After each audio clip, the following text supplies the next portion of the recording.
Votre nouveau rendez-vous culturel. Retrouvez-moi en direct le dimanche, lundi et mardi de 11 h à midi en compagnie de celles et ceux qui font la culture et les arts. Culture Show, une émission présentée par Badia Haddad et réalisée par Mohamed Toualbi sur Radio Alger Chaîne 3. Bonjour à vous, Sabah al-Khir, ravi de vous retrouver.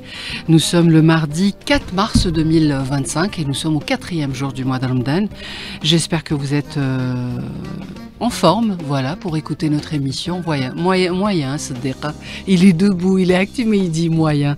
Siddiq qui est à la console technique, Mohamed Toualbi à la réalisation, Yassine au streaming et Myriam à la régie et Badia Haddad à l'antenne pour vous accompagner jusqu'à midi. C'est le show culturel de votre matinée sur les ondes de Radio Alger, chaîne 3, 11 h midi, on est en votre compagnie. Et ce matin, j'ai le plaisir de recevoir Salah Badis. C'est un jeune auteur, vous allez apprécier, je vous assure, dans vos soirées. Si vous voulez pas sortir assister à un concert, allez-y pour lire ces belles nouvelles. Alors ça a pour titre Des choses qui arrivent, nouvelles traduites de l'arabe. Alors il a écrit Salah Badis en arabe et ça a été traduit par Lutfi Nia, paru aux éditions Balzac. On en saura un peu plus dans quelques instants. Notre invité est installé, Salah Badis, et par téléphone nous aurons l'intervention de monsieur Saïd Ulmi. Il va présenter son programme pour la reprise du ciné-club au niveau de la Cinémathèque d'Alger. Ils vont reprendre leur activité du ciné-club. Ça sera ce mercredi. Il nous en dira un peu plus aux environs de 11 h 20. On essaiera de le joindre par téléphone. Voilà, on démarre avec un bon programme musical pour un peu vous donner l'envie de rester avec nous jusqu'à midi. 11 h 10. Alors si vous êtes en route, conduisez prudemment, chers auditeurs et auditrices. Le show culturel démarre avec un livre, Des choses qui arrivent. Bonjour Salah Badis. Bonjour Badia. Merci d'être avec nous en direct. Merci à vous pour l'invitation. Alors vous êtes traducteur, journaliste culturel, poète et romancier. J'ai le plaisir donc de vous accueillir pour parler de votre recueil de nouvelles, Des choses qui arrivent, publié aux éditions Balzac, comme je le disais. Vous nous faites découvrir dans votre ouvrage un architecte, un traducteur, un journaliste, un notaire, un ingénieur de sang, un cadre d'entreprise pharmaceutique. Vous portez sur ces personnages un regard léger mais parfois désabusé. Est-ce que vous reprochez aux classes moyennes d'être opposées au changement quand vous relevez qu'elles ne se séparent jamais du moindre meuble, ne se procurent jamais de nouveau et s'accommodent de vivre dans des maisons semblables à des réserves? Waouh. Peut-être dans vos personnages, on les voit, hein, ils sont attachés à leurs objets. Hein. Est-ce qu'ils s'opposent au changement ou peut-être ils essayent de s'adapter? Peut-être c'est le mot que j'ai choisi, c'est s'adapter avec l'air du temps, avec les nouvelles se passent dans les années 2000 un peu. Peut-être ils essayent de s'adapter avec l'époque plutôt. Avec l'époque, on a toujours du mal à s'adapter. Oui, et en même temps, j'aime bien que vous avez présenté les personnages par leur métier, parce que je trouve ça important. Soit ils sont sérieux ou pas dans ce qu'ils font, dans leur job, mais c'est important, je pense, de présenter les gens par leur métier, parce que ça en dit long sur ce qu'ils sont, sur leur classe sociale. Salah Badis, alors pour vous présenter, parce qu'on a parlé juste là pour les personnages de votre livre, né en 94 à Alger, vous êtes journaliste culturel, poète et écrivain. Alors, diplômé en sciences politiques de l'Université d'Alger, vous avez collaboré avec plusieurs médias arabes. En 2016, vous faites paraître votre premier recueil de poésie, suivi en 2019 d'un autre recueil de nouvelles, tous deux publiés aux éditions Al-Mutawassit Milan-Barded. En tant que traducteur, vous avez traduit vers l'arabe le roman de Joseph Andras et de Nos frères blessés et le récit d'Éric Vuillard, Congo, Actes Sud 2012. Alors, on va dire de profession traducteur et vous vous lancez dans l'écriture, Salah Badis? Je pense que c'est l'écriture qui est venue avant tout cela. Et en fait, le journalisme et la traduction, vu que j'ai fait Sciences Po, je n'ai pas fait ni journalisme ni traduction, sont venus après pour accomplir un peu les activités liées à l'écriture, parce que le journalisme c'est de l'écriture et la traduction en quelque sorte c'est de l'écriture aussi. Mais avant tout, il y avait l'écriture, il y avait cette envie de... À partir de quel âge ça a commencé à trotter dans votre tête, l'écriture, Badis? Je pense l'adolescence, vers 14 ans, quelque chose comme ça. Quand je pense, j'analyse avec le recul, je pense quand on comprend que il y en a d'autres vies que la mienne et que souvent elles sont plus intéressantes à raconter à- et ça nous aide à Mm. sortir de nous-mêmes Mhm. et raconter les autres, Donc c'est raconter. les autres qui vous ont donné envie d'écrire. Je pense, oui, c'est pas ma vie, non. Ouais. C'est pas ma vie, oui. Oui, enfin, mais en tout cas, il y a un petit peu de votre vie, je pense, dans ces nouvelles, non, Bédis? Bah, ce que j'ai observé, oui, Oui, je oui. pense que je suis un grand observateur Mhm. et c'est ce que j'ai fait pendant toute ma vie. Et du coup, être observateur, être témoin, ça peut être ma vie aussi. Donc oui, dans les trains, dans les moyens de transport. Ben justement, on a l'impression que vos personnages vivent dans la nostalgie d'un passé que symbolise d'ailleurs tour à tour une photo de Madame Djouzi avec son mari, alors à la tête de la rédaction internationale d'El Moudjahed, une Peugeot 505, cédée à regret, des appartements inoccupés, des vêtements oubliés dans une laverie. On a le sentiment, Salah Badis, qu'ils vivent dans un espace-temps qui ne cesse de s'étirer. Est-ce qu'il s'agit pour vous de paraphraser des moments prisonniers dans leur tête ou est-ce que c'est quelque chose d'objectif comme les trains qui arrivent en retard? Bah, je pense pour moi, euh, c'était beaucoup plus une marque déposée où on a parlé au début de l'ère du temps. Et pour Mhm. moi, les années 2000, c'était un peu ça. C'était un peu ça que il y a un spleen comme ça, il y a une lassitude et, et les personnages essayent de vivre ça, essayent de s'adapter plutôt avec ça. Mhm. Et donc c'était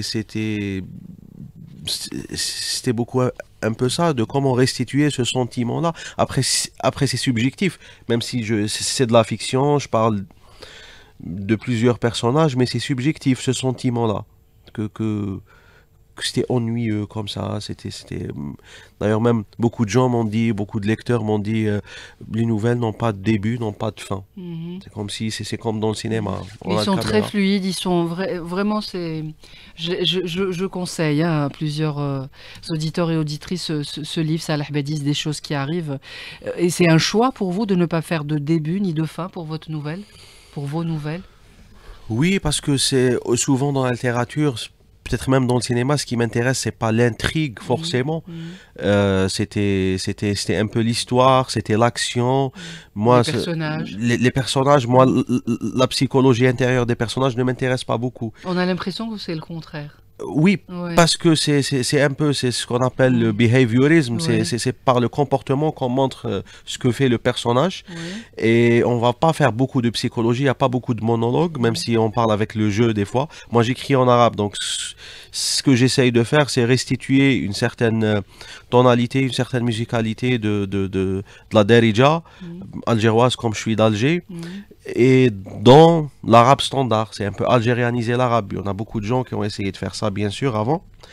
Et via ça, raconter, raconter cet instant de vie. Mhm. Peut-être, il n'y a pas de début précis, Et il n'y a pas de... il n'y a pas de fin Ouais. précise, Ouais. mais en même temps, entre les deux, se passe beaucoup de choses. D'accord. Alors, Salah Badis, des choses qui arrivent, nouvelle traduite donc de l'arabe, paru aux éditions Balzer, c'est le livre que nous présentons ce matin dans le show culturel. Vos personnages mènent une petite vie routinière dont ils ne s'échappent qu'à travers les songes. Vous réussissez très bien d'ailleurs à passer du récit à la rêverie. Monsieur Crimo marche dans le brouillard, Selma vit des rêves éveillés, et la dernière nouvelle se termine dans une espèce d'entre-deux. Est-ce que le monde vous laisse songeur vous-même, Salah Badis? Je, je pense souvent, oui, quand on observe, quand on vit le moment euh, avec un petit décalage comme ça, je pense oui.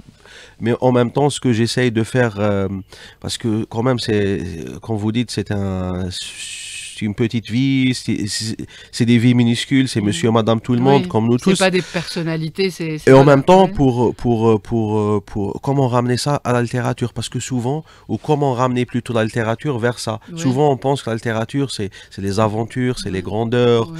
c'est les moments exceptionnels dans Ouais. une vie. Ouais. Mais la littérature peut être, on va dire, dans le quotidien. Ben ouais. Ouais. Et comment faire effraction dans ce réel-là?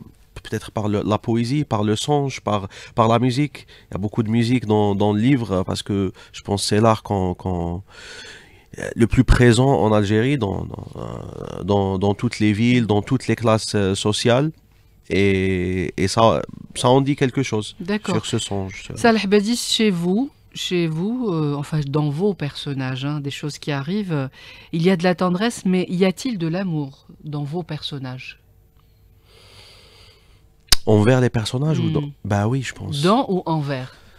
Bah, déjà, je pense, j'écris beaucoup d'histoires comme disent en anglais, she and he stories, donc Oui. des histoires de il et elle, Hmm.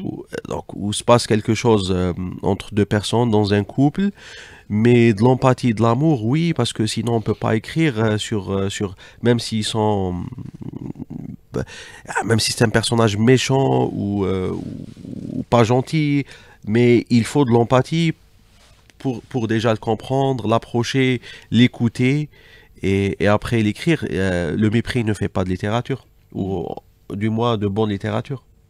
D'accord. Salah Badis, comment c'est on va parler un peu, donc on a un petit peu parlé du contenu, mais on y reviendra.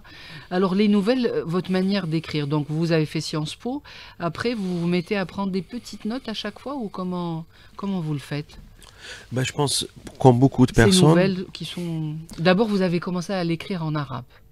non, oui, moi j'écris en arabe. Ouais, Même si je traduis du français, ouais, même si ce livre est traduit vers le français, moi j'écris en arabe. Moi j'ai appris l'arabe et le français à l'école publique, donc d'accord. pour moi les deux, mais le choix Mais vous c'était êtes beaucoup plus à plus. l'aise en arabe. Oui, parce que pour moi, l'arabe, c'est entre le français et l'arabe, c'est la plus proche vers la Darija que je parle chaque jour. Mhm. Cette langue-là, où justement, c'est la langue de la musique, de l'intime, et donc pour faire le travail entre les deux. Et pour votre question, comment, au fait, j'écris parce que je lis, au fait. Moi, j'ai fait un petit livre de poésie en 2016, j'avais 21 ans, 22 ans. Et aussi, c'était sur les marges ou sur la marge de mes lectures. Et pour ces nouvelles-là, quand j'ai fait de la poésie, je me suis rendu compte que, en fait, il y a beaucoup de narration. J'ai envie de faire quelque chose. J'ai envie de faire de la fiction. Et j'ai commencé à apprendre, j'étais, je pense, encore dans la fac, Mhm. c'était les dernières années, à prendre comme ça des notes. Et bah, moi, je fais des nouvelles un peu longues, un peu à Mhm. l'américaine, qui font Mhm. 20 pages, 30 pages. C'est Mhm. pas des nouvelles de 2 pages, de 3 pages. Mhm. Mais au début, il y avait des nouvelles qui font 2 3 pages. Il fallait retravailler, il fallait. Mais voilà, je pense que j'écris parce que je lis, moi, pour les nouvelles, Tchekhov dans le 19e siècle, Mhm. ou des gens comme Raymond Carver et d'autres dans le 20e siècle aux États-Unis. C'est très important, oui, comme exemple. Donc vous avez, si on devait parler des noms et des auteurs qui vous ont inspiré, c'est un peu la littérature américaine. Salah Ouais, Badis. ouais, ouais, beaucoup. Après, parce que là, on parle du genre des nouvelles, mais Mhm. après, même pour, je sais pas, moi, je lis beaucoup. Et du Mhm. coup, oui, il y a beaucoup d'Américains, mais aussi des Russes. Mhm. J'ai cité Tchekhov, Oui. mais après, Sénac, Jean Sénac, Mhm. beaucoup Jean Sénac. Oui. Mhm. Et voilà, donc, Donc un rêve, un couple qui rêve d'ouvrir une laverie automatique à Alger. Un musicien amateur et mythomane dont le père meurt soudainement en Turquie. Un étudiant qui s'interroge sur le bonheur potentiel de ses journées. Un éditeur pris entre le manuscrit d'un écrivain tunisien des années 1930 et les affres du terrorisme. Madame qui tient un salon de coiffure. Monsieur Climo et sa Peugeot 505. Une jeune femme dans sa ville sinistrée par un tremblement de terre. Une femme qui rêve obstinément d'un appartement. Un preneur de sang ballotté entre ses désirs. Il et elle s'appellent Kahina, Amin, Maria, Imen, Medjid, Madame Djouzi, Selma. Ils sont plus ou moins jeunes, commerçants, étudiants, salariés. Ils cherchent à faire la fête, à s'aimer. Ils se remémorent leur vie et scrutent les stigmates du temps qui passe. Si vous avez envie de découvrir toutes ces belles nouvelles, n'hésitez pas, allez-y, c'est au niveau des librairies, des choses qui arrivent. On est en compagnie de Salah Badis, c'est une petite pause musicale et puis on revient vers vous à 11h23. Rock de Casbah avec la voix de Rachid Taha. Vous aimez Salah Badis? bah, j'adore Rachid Oui, Taha, ouais. j'ai vu vous écoutiez. Même quand vous écoutez de la musique, vous êtes très sérieux, Salah Badis. Je sais pas, Même quand vous écrivez, vous êtes aussi sérieux? Oui, mais parce que plus je pense parce que j'aime pas écrire. Ouais, je pense pour beaucoup d'écrivains, on aime plutôt réécrire, réviser, corriger que écrire, arracher les choses au néant. C'est un peu fatigant. Oui, mais qu'est-ce que ça vous a permis, l'écriture, Salah Badiz, des choses qui arrivent, ces nouvelles traduites de l'arabe que vous avez écrit, la poésie, qu'est-ce que ça a changé dans votre vie? Ben, ça a donné beaucoup de moments de bonheur, je pense, parce que Oui, aussi, quand on comprend qu'une seule vie ne suffit pas, oui. pouvoir vivre d'autres vies Mhm. sans faire des actes illégaux, c'est magnifique. Alors on prend avec nous au téléphone Saïd Ulmi, bonjour. Merci d'être en direct avec nous. صحة رمضانكم. Sahar Mdanek à vous aussi. Comment ça se passe ces 3 premiers jours, Saïd? Ah bien, tout va bien, Tout alhamdoulilah. va bien. Il y a plus de travail ou vous êtes au ralenti? Au ralenti, hein. C'est fou, hein, je pense qu'il faut laisser passer la première semaine. Inch'Allah. Voilà. Alors Saïd Hulmi, vous allez être l'invité, on va dire le premier numéro, hein, l'invité du premier numéro qui est consacré à l'accueil des réalisateurs au niveau de la Cinémathèque qui reprend évidemment les bonnes habitudes, le Ciné-Club. Alors juste Au CNCA, pas à la cinémathèque. au CNCA, d'accord. Ouais. Dites-nous l'importance du Ciné-Club. Je pense, avant permettez-moi tout d'abord d'adresser mes sincères remerciements au CNCA Oui. et Monsieur Mourad Chouihi pour cette belle initiative, Mhm. en consacrant bien sûr des soirées thématiques ciné-club dédiées surtout aux films documentaires historiques. Mhm. Donc le premier film, mon premier film, c'est-à-dire ils ont choisi Séquelles qui traversent le temps, un film Oui, un film documentaire des traces qui pénètrent le temps. Oui. absolument qui est Mhm. consacré au camp d'internement pendant la guerre de libération. Mhm. Donc c'est-à-dire il faut savoir que depuis les gens, particulièrement les Algériens, je pense, ignorent totalement l'histoire des camps, une page noire du colonialisme français. Donc on va essayer justement à travers ce film de dévoiler cette page noire du colonialisme français. Mhm. Le film, donc... Il raconte les méthodes hein, et la torture et absolument, l'humiliation. absolument. Donc le film s'attache justement, il est axé sur, il s'appuie sur 5 piliers que je considère fondamentaux. Mhm. Premièrement, les témoignages d'anciens internés, mais avec regard croisé avec les anciens militaires français. Deuxièmement, aussi, j'ai pu interviewer les historiens français et algériens aussi qui ont travaillé sur le sujet. Comme qui, Saïd Hulmi, qui sait qu'il y aura comme historien dans votre documentaire? Eh bien sûr, il y a Madame, la partie algérienne, Madame Khorsou Melika. Malika. Mhm. Absolument. Il y a Sylvie Tino, il y a Nelson Anderson, il y a André Gazu, il y a Marc Garanger, il y a aussi des témoins comme Sanilas Hutin, il y a aussi comme, c'est-à-dire militaire français aussi, Michel Siardella. Donc il y a, et bien sûr des témoins algériens qui ont vécu dans ces camps. Pour le Ciné-Club, je pense...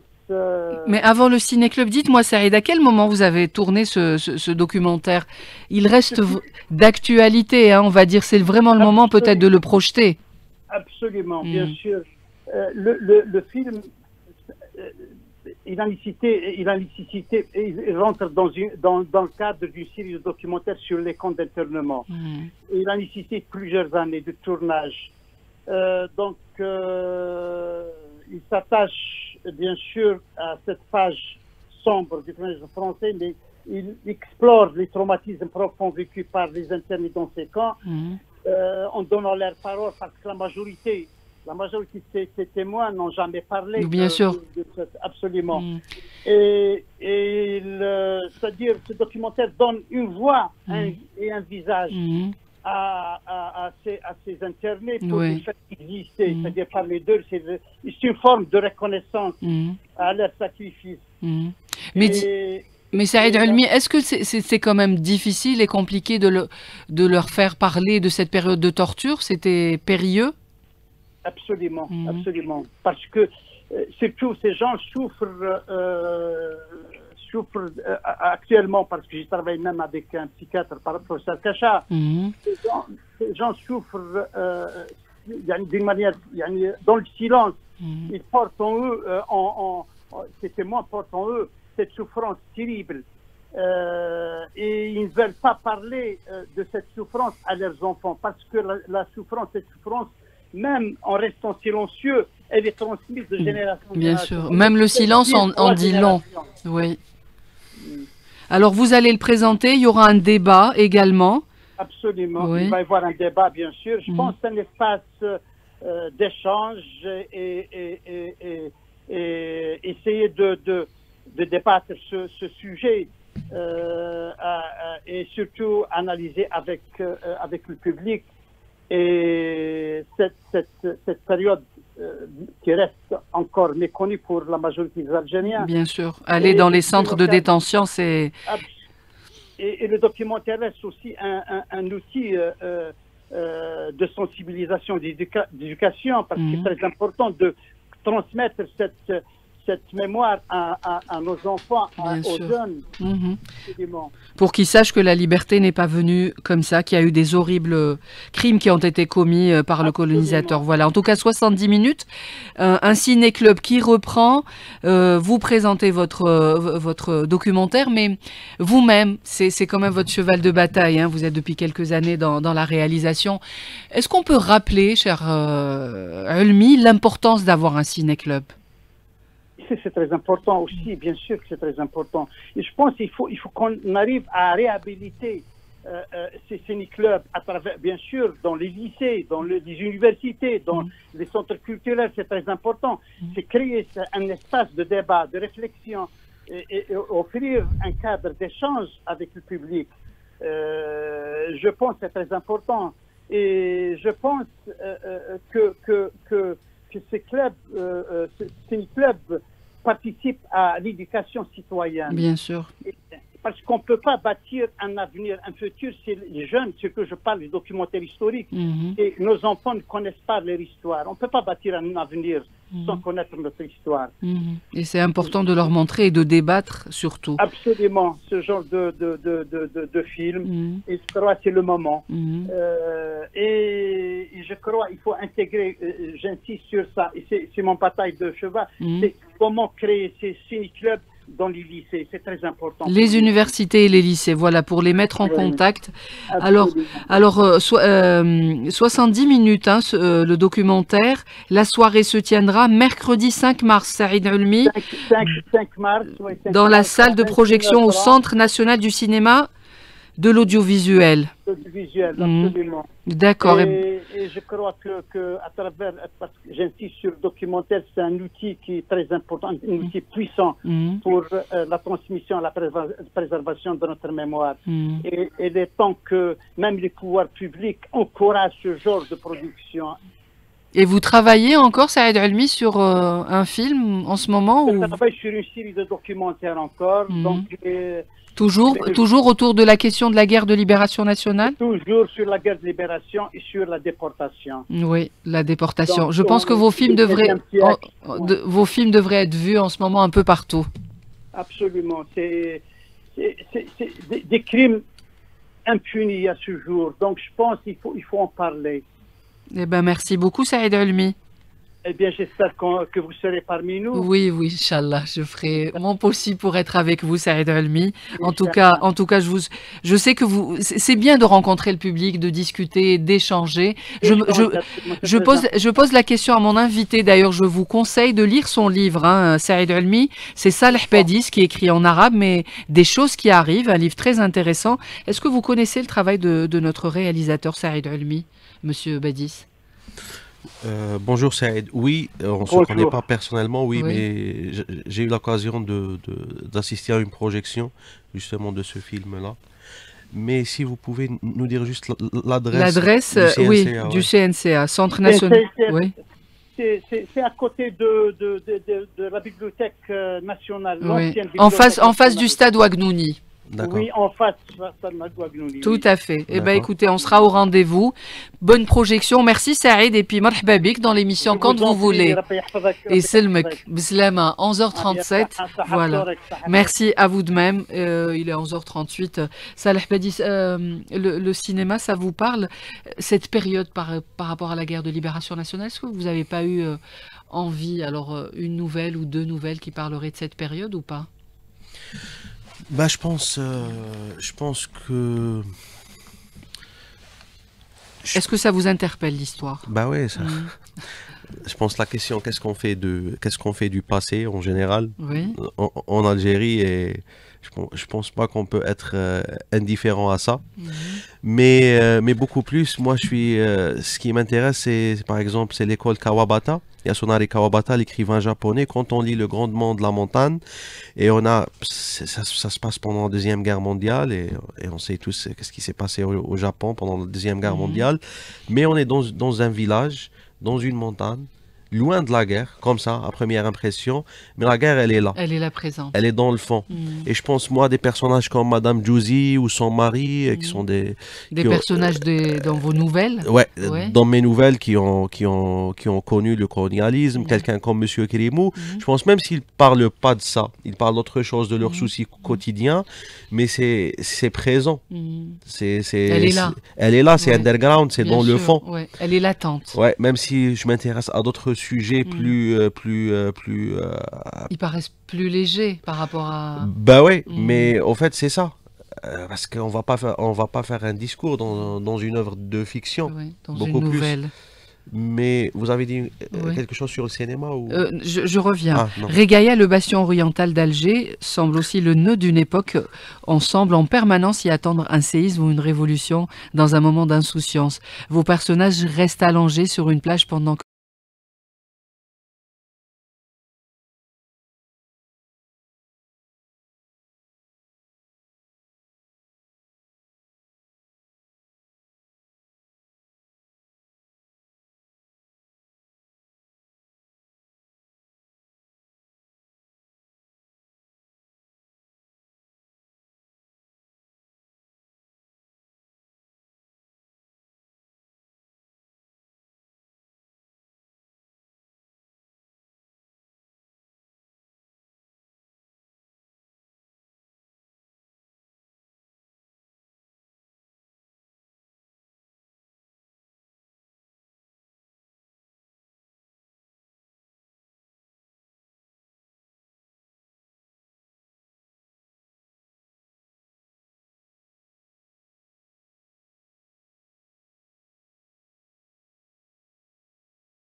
11h49 minutes, il nous reste. Mohamed Welby, voyons. Il faut des lunettes. Voilà, j'avais pas mes lunettes de près, j'arrivais pas, bien sûr. On vieillit, hein? Non, on vieillit pas. On a la jeunesse du cœur, cher ami. 11h49, Salah Bedis, des choses qui arrivent, nouvelles traduites de l'arabe. Dites-moi juste, Salah Bedis, le temps est vite passé en votre compagnie. Alors, le livre marche bien, je sais, depuis que vous avez écrit vos nouvelles en arabe. Ouais. Pourquoi ne pas l'avoir traduit vous-même et quelle satisfaction vous a donné cette traduction? Parce qu'il est sorti en 2024, 22 23. 23, ouais, voilà, en 2023. Français. En arabe, 2019. 2019, et dès qu'il a été traduit, vous avez eu un autre lectorat. Ouais.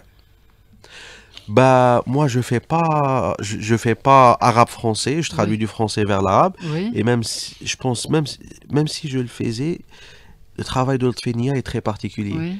Je rends hommage à Lotfi Nia, un traducteur algérien. Oui. Il vit à Beyrouth, hein, entre Beyrouth et Alger. Il vit à Marseille maintenant. Mais il était à Beyrouth, c'est vrai. Lotfi, depuis 15 ans ou plus, il travaille sur la littérature algérienne. Oui. Donc il a traduit beaucoup de gens de l'arabe vers le français. Mais vous-même, vous auriez pas pu le traduire, votre livre? Pourquoi vous avez demandé à Nia, à Salah? Non, c'est pas moi qui a demandé. C'est la maison d'édition. Oui, mais vous-même, vous auriez pu. Berzakh et les éditions Philippe Perret. Oui. Non, j'aurais pas pu le faire, sincèrement. D'accord. Parce que je sais pas. Écrire une chose, traduire, parce que ça va être vraiment une réécriture et moi je me sens pas à l'aise en français comme je le suis en arabe. Et l'autre fille, il a fait un travail remarquable. Vous étiez d'accord avec toute la traduction, vous n'aviez pas eu de discussion? Moi j'ai donné carte blanche.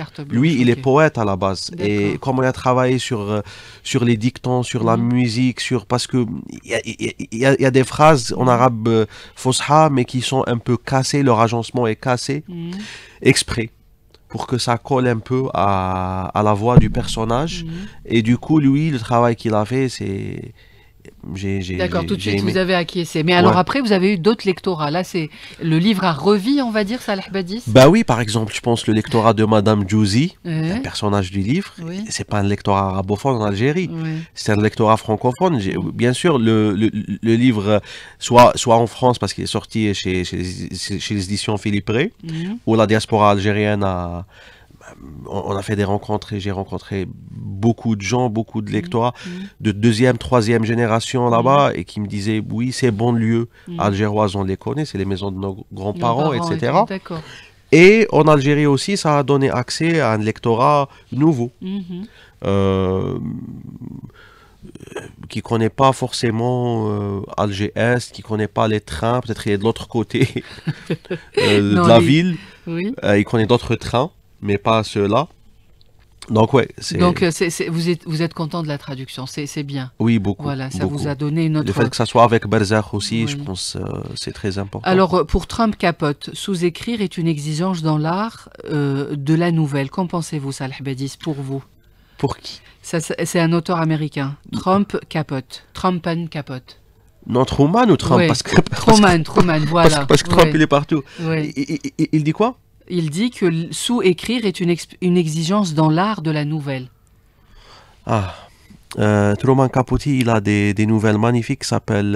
Est-ce qu'il vous a inspiré? Ouais. Il a des nouvelles qui s'appellent...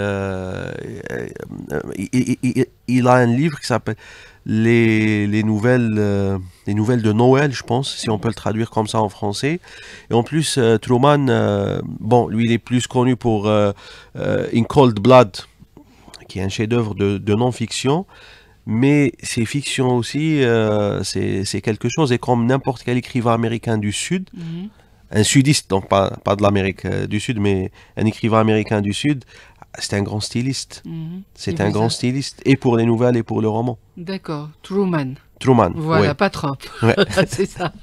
Alors, vos histoires semblent partir de l'observation quotidienne, peut-être un réflexe de journaliste culturel qui sommeille dans le romancier, mais votre recueil de nouvelles est également rempli de références littéraires et musicales. C'est lesquelles? Quand vous avez écrit des choses qui arrivent, qu'est-ce qu'il y avait dans la tête musicalement et littéralement? Donc, il y avait beaucoup de shabi et beaucoup de raï. D'accord. Et c'est ce qu'on écoute un peu dans toutes les nouvelles. Il y a Shabi, il y a la moitié, Shabi comme qui, par exemple? surtout Zahi, Allah yarhamou. La Marseille, voilà. Donc, quelqu'un comme Amar Zahi, d'ailleurs, il y a une nouvelle qui raconte un tout peu à fait son enterrement. son enterrement en Il est très, 2016. très beau, voilà. Ouais. Et, Même le ciel était triste ce jour-là. ouais, Je novembre l'ai lu, elle est trop 2016. belle. Et Zahi, il y a Garwabi pour un autre. Oui. Et aussi, il y a Rai, dans toutes les générations En de tout Rai. cas, pour le Shabi, dimanche, dans le show culturel, on a le plaisir d'avoir Abdelrahman El-Qoubi. Ah, Il sera un là, grand il nous cheikh. racontera, voilà, un grand shir, et il nous parlera et il se confiera à nous. En tout cas, c'était un très bon moment radio qu'on partagera avec vous ce dimanche de 11h à midi, ne le ratez pas. Magnifique. De toutes ces nouvelles, Salah Badis, laquelle est votre préférée? Il y a une que vous appréciez particulièrement? Je pense, oui, la dernière qui porte le nom du recueil et où le personnage principal c'est un ingé son. C'est pas parce que je suis à la radio, Oui. mais Il y a un ingénieur son, je ne sais pas à qui vous pensez. Vous avez connu un ingénieur de son? oui. Mais oui, j'ai connu et j'ai des amis qui sont des ingénieurs de son, mais Oui. surtout c'est un ami qui est un grand journaliste, un grand producteur de la chaîne 3 Oui. qui m'a initié un peu au son, D'accord. Omar Zlik. Mhm. Et c'est grâce à lui que j'ai Luc découvert, Cholet, voilà, qu'on salue. j'ai découvert ce métier-là. Et à travers cette nouvelle, justement, j'ai essayé de raconter la ville, la banlieue, à travers les sons. Donc il décrit, lui il raconte ce personnage qui s'appelle Yahya, et il décrit par le son. Il décrit pas par l'image, il décrit Il pas décrit par le son. Eh bien, par le regard. parce que la ville a des sons. À des sons, et bien lui sûr. il est plutôt sensible à ça. Oui, tout à fait. En tout cas, est-ce qu'il y a quelque chose que vous préparez en tant qu'auteur Salah Badis, des choses qui arrivent? Ça vient de... Donc, on peut le trouver au niveau des librairies, mais vous êtes en préparation d'un autre livre ou d'autres nouvelles? Ce sera un roman, Mhm. peut-être pour le D'accord. SILA C'est votre 2025. premier roman? Ouais, c'est mon premier Ok, roman. D'accord. Donc je suis en train de finir, de réviser là. D'accord. Donc ça sera pour le SILA. La prochaine fois, on vous recevra pour parler de votre roman. Et Aïch, merci Voilà. beaucoup. Merci beaucoup, Salah Badis. J'espère que vous avez passé un agréable moment sur les ondes LG Chaîne 3. Merci à vous, Badia. Oui. C'était magnifique. Voilà, merci. C'était un bon moment. Moi, je vous le conseille, hein, chers auditeurs, des choses qui arrivent de Salah Badis. Et c'est tellement... C'est fluide, voilà. On le lit en un week-end et on est ravis parce qu'on est quand même plongé dans la ville. Ben, j'espère, oui. Voilà, merci. Merci à Mohamed Toualbi qui a réalisé l'émission. Je vous salue. Je vous dirai que vous pouvez retrouver l'émission sur YouTube.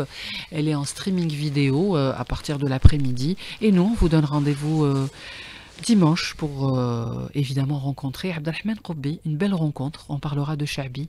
Voilà, c'est l'instant culture et le show culturel qui vous accompagne tout le long du mois de Ramadan, dimanche, lundi, mardi, de 11h à midi. Yemen Ash.